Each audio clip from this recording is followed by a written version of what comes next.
Hi, my name is Clinton Erling, and I'm the president of the Georgetown Chamber of Commerce and Industry. The Chamber's Business Review is an informative weekly television magazine of the Georgetown Chamber of Commerce and Industry. We will showcase the activities of the Georgetown Chamber of Commerce and Industry, feature interviews of prominent business personalities, and broadcast our popular training seminars for the entire country's benefit. So please sit back and enjoy while we indulge your attention over the next half an hour. The Georgetown Chamber of Commerce and Industry, in collaboration with the Ministry of Tourism, Industry and Commerce and Small Business Bureau, hosted this Small Business Empowerment Seminar. The seminar was free and targeted to micro, small and medium enterprises. It provided the tools and information needed for potential and or existing business owners to set up or maintain successful small enterprises in order to strengthen their capacity to support the growth and development of the small business community for employment generation and contribution to economic growth. Agriculture and food production for the last 2 to 3 generations has been pictured as something that you do to support or to get you to a better place. At the very extreme, as a punishment for not succeeding in formal education. To what extent this has subconsciously contributed to its poor support at all levels is still quite unclear. The younger generation have become, throughout the region, have become more and more urbanized, and there are many rural farms and rice, cocoa, citrus lying in ruins. When we look at the global outlook as it relates to food and water security, we need to re-examine our paradigm as it relates to agriculture, agro-food processing, and food production in the region. This would require a greater effort at the policy level to create the environment in which agriculture sector are given the support that it becomes economically feasible to engage in farming and the business of food production. Areas such as dairy and fish farming, rice, citrus, and cocoa production are areas that hold much potential in the region. At the level of production, the capital, fertilizer, and agro-processing capabilities of Trinidad and Tobago must be married with the land and labor capabilities of Guyana so that we can produce at the scale and scope where unit cost is minimized. And the minister spoke this morning about the economies of scale in this regard. Guyana, my friends, must become the food basket of the region.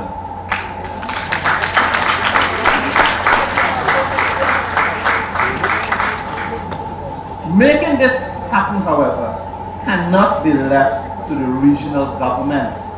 As we have seen, the pace of making things happen at that level is extremely slow. Surely there's a place for the political directorates in making this happen, but it must happen at the level of the private sector. Regional chambers of commerce, agriculture societies, and other organizations such as the regional small business sector must be the driving force in these areas. There must be avenues created for greater regional cooperation and linkages. We at the Arthur Lockjack Graduate School of Business have been doing our part in seeking to make this happen. We launched the Executive MBA program here in Guyana in 2010. We have 2 cohorts in the EMBA, and we started our second IMBA cohort in January 2013. In January 2012, we started a Masters of Small and Medium Enterprise Management, which is taught primarily using online technology and is the first of its kind in the region. And that program is geared not only in training entrepreneurs and people to manage your business, but it is geared towards, and we are going to this program regionally, so that we create a network of businesses throughout the region so that you can have linkage and identify opportunities. This program is currently run in Trinidad. In May, we'll be starting a cohort with students from Trinidad, Guyana, and Suriname. They'll be all in the same classroom, learning the same sort of things. We're also introducing an MBA in international trade logistics and procurement. That is pretty important for us here in the Caribbean, because research and statistics have shown, not only here but in the world, the price of food could be doubled because of poor logistics. For us here in the region, that is critically important, hence the reason why we are moving towards that program.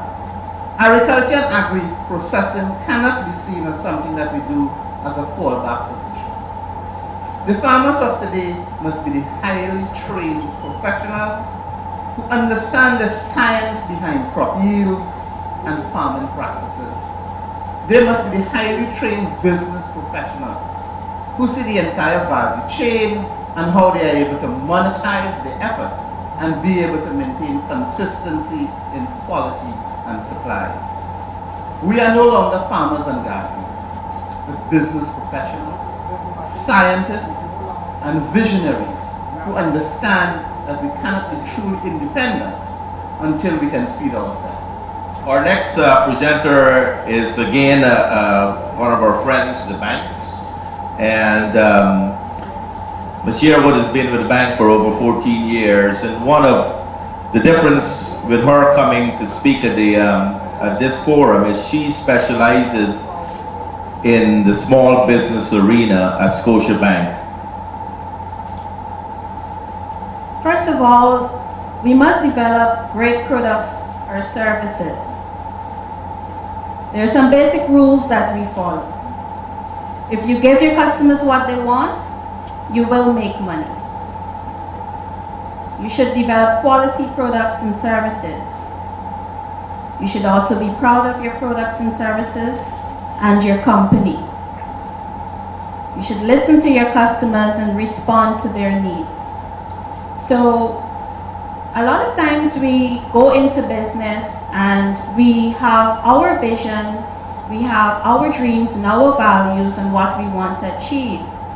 But sometimes where we fail is to more or less assess our markets to see what the customer needs, what is demanded. And so these basic rules are important in that regard. We talk about developing a vision. Successful business owners know what they want to achieve. You must develop a clear vision of your business. And also, you must ensure that it's aligned with your values and your principles.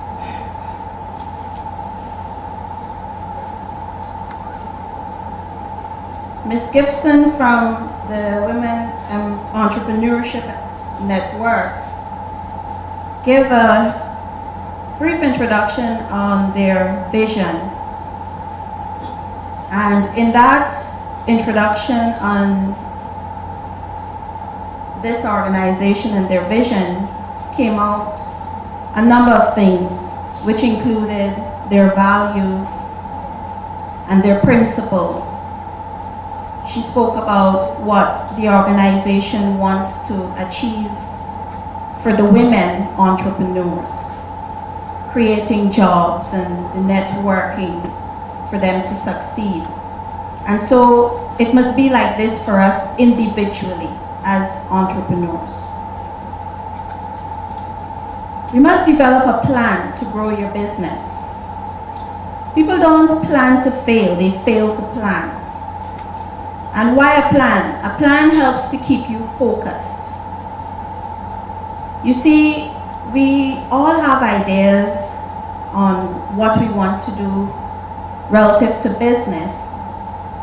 And so today you might wake up with a great idea, a great vision, and tomorrow another thought, and next week another thought.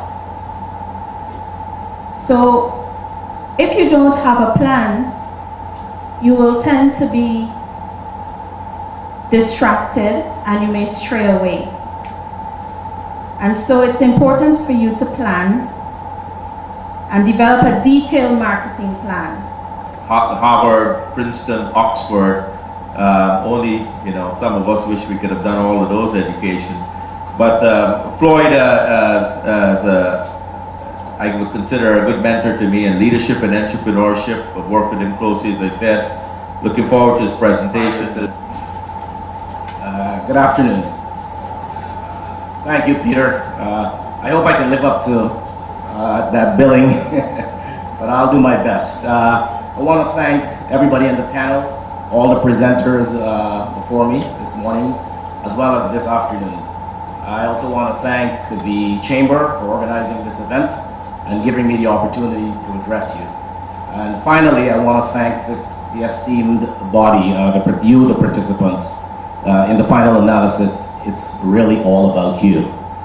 Let me begin this presentation this afternoon by talking a little bit about what I'm going to present. I'm given 20 minutes to do this.